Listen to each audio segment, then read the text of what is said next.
So group 15 elements form two type of halides of the type EX3 and EX5, that is trihalides and pentahalides with chlorine, bromine, iodine and fluorine.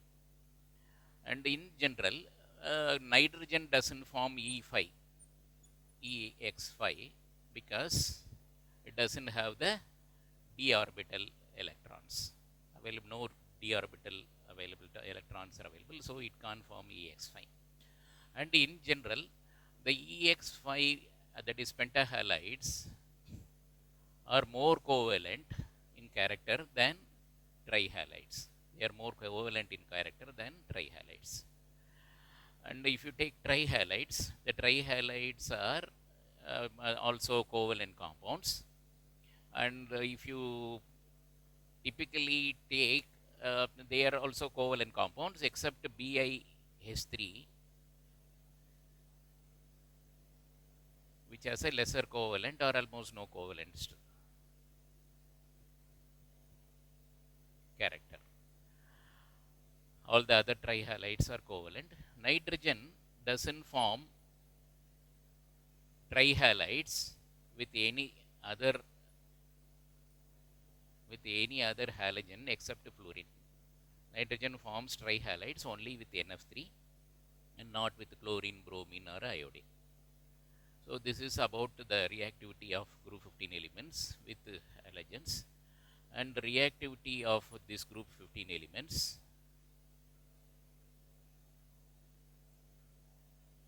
with reactivity with metals. Okay, so they all this group 15 elements form combine with other metals to form to add their this thing, and where they occur a -3 oxidation state with combining with metal, they have a -3 oxidation state.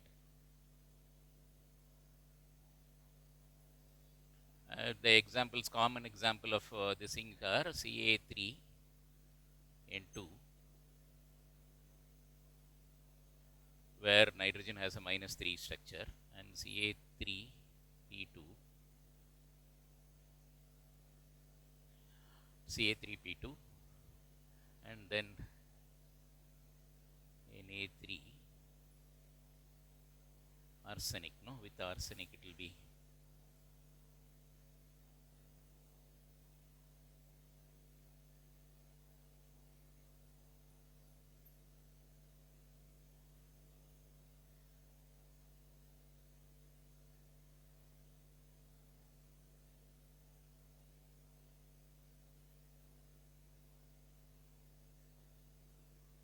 okay. And so I mean, sorry.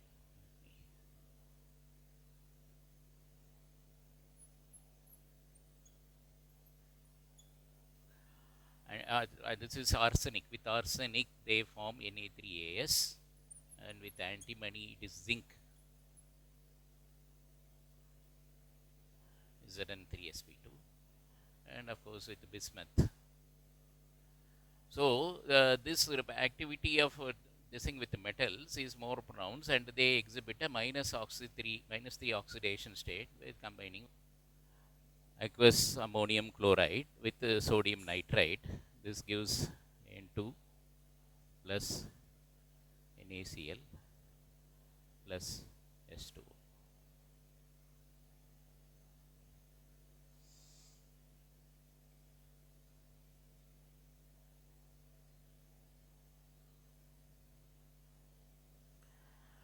So nitrogen in the laboratory is prepared by this method, and the nitrogen prepared has some small impurities, has some impurities like nitric oxide as well as nitric acid. So by making this nitrogen gas to pass through acidified potassium dichromate acidified with sulfuric acid,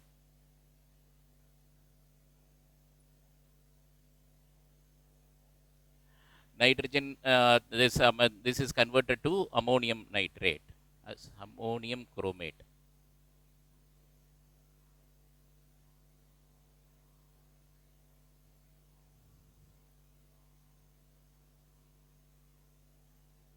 H gives the required H.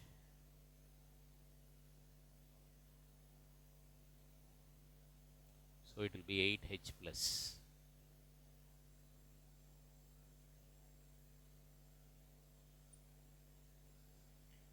Nitrogen is converted to ammonium dichromate with the acidified potassium dichromate.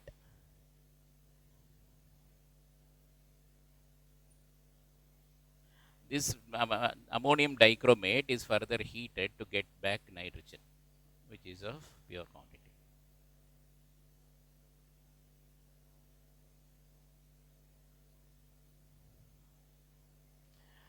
So in this process, the nitrogen, pure nitrogen, this is we get H2O plus Cr2O3.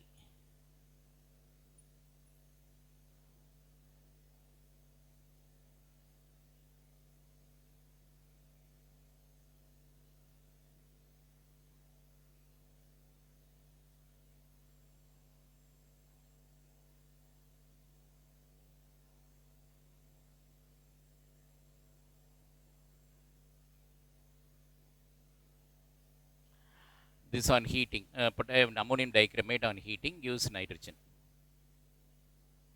So in this process, we get nitrogen of the pure quantity. If you want very pure nitrogen, it can be by barium acide or sodium acide. If you make a thermal decomposition of this, of barium acide, or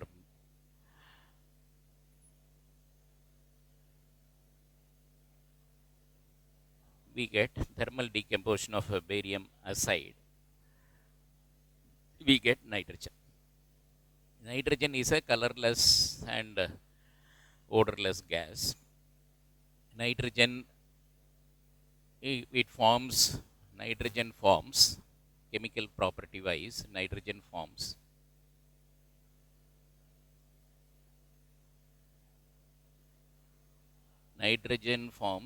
halides,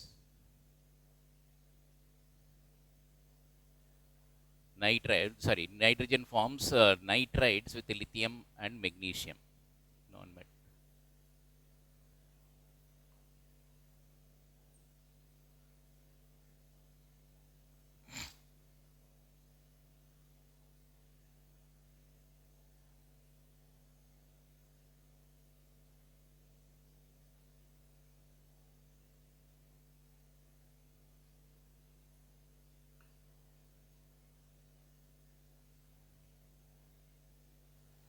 With lithium and magnesium, it forms nitrides, and it reacts. The major, this thing is the Haber's process. Major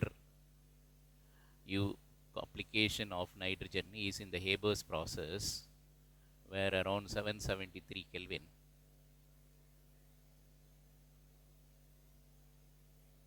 and a suitable catalyst, nitrogen reacts with the hydrogen to form ammonia. This is the Haber's process.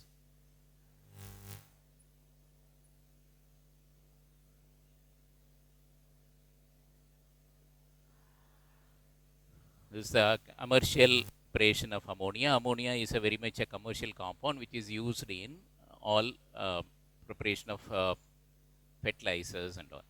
So this is Haber's process. Another important property of nitrogen is combining with oxygen. It combines with oxygen at a very high temperature of 2000 Kelvin. Nitrogen combines with oxygen at a very high temperature of dinitrogen combines with oxygen at a very high temperature of 2000 Kelvin to form nitrogen plus oxygen gives nitric oxide. These are the important properties of dinitrogen. Of course, if you take small things like uses of dinitrogen being important compound, it is very much essential for the preparation of ammonia. Apart from that, liquid nitrogen acts as a refrigerant for preserving all the biological items. So the best compound of nitrogen is ammonia. Ammonia, we have seen, is commercially prepared by Haber's process, where nitrogen is made to react with the hydrogen at an ideal pressure of 200 atmospheres, and a temperature of 700 to 800 or 773 Kelvin. And this process yields maximum ammonia if optimum temperature of 700 to 800 Kelvin and 200 atmospheres pressures are maintained. And this is the Haber's process for the preparation of ammonia. And now, not only that, even if you take the ammonia is also available in small quantities in air, and it is also available in soil, because due to the decay of nitrogenous organic matter. Nitrogenous organic matter in the sense,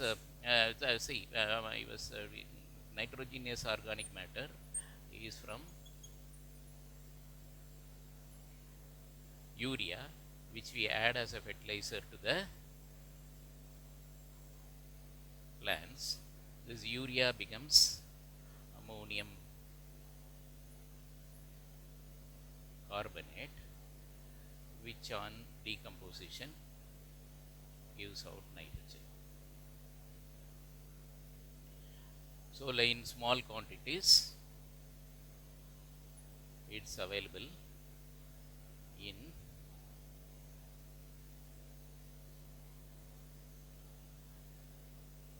the soil due to decomposition of the organic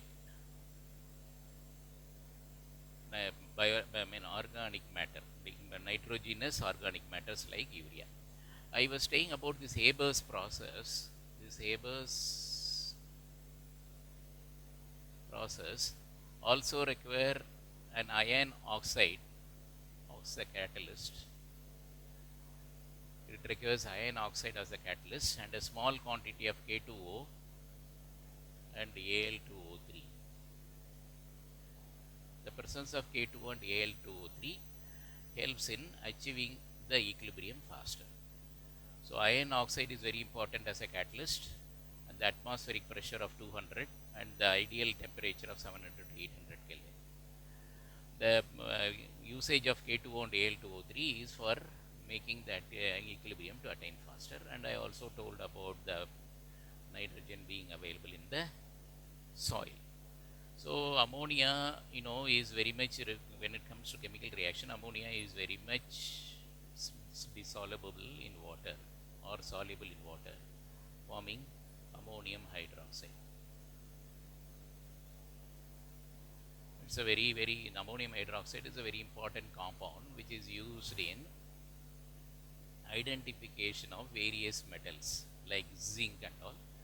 This ammonium hydroxide or aqueous ammonia precipitates hydroxides from the salt solutions. Like if you have a zinc sulfate salt, it precipitates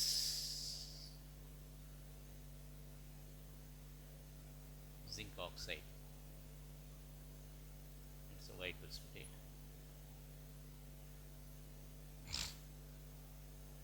So, for the identification of zinc, this is one of the important reaction where it is made to react with aqueous ammonia or ammonium hydroxide, where zinc hydroxide is precipitated. If we get the white precipitate, it indicates the presence of zinc.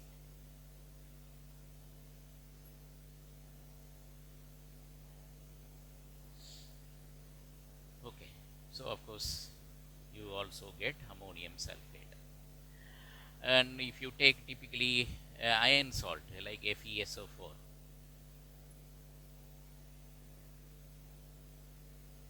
it is precipitated as Fe2O3 XX2.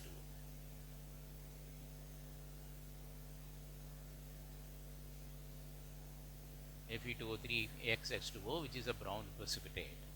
So it so the hydroxides of zinc and Fe are formed with aqueous ammonia, indicating the presence of zinc or Fe. So the main usage of ammonia is also to prepare other fertilizers like ammonium sulfate or ammonium phosphate or ammonium superphosphate and all, which are very much essential for plants as fertilizers. And ammonia, liquid ammonia is a refrigerant, and it can be used for preserving some of the important biological products from prevents them from decay. So ammonia has a lot of commercial applications, and it's an important compound of nitrogen. Apart from this thing, ammonia also has the unique property to form complex compounds because of the presence of extra pairs of electron with in nitrogen. Because of this, it forms bonds, that is coordinate covalent bond. It forms coordinate covalent bond with the things of copper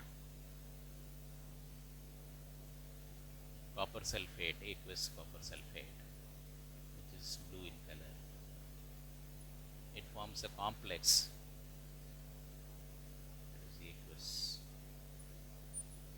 It forms a complex as Cu.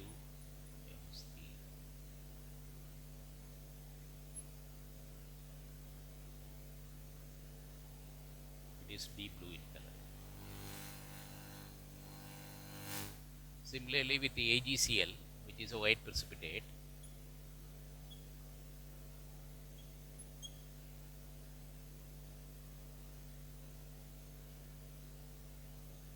it forms a complex as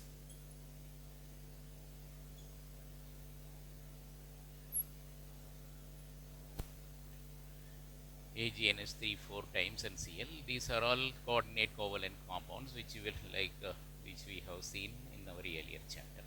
So the white becomes colorless here. The blue becomes deep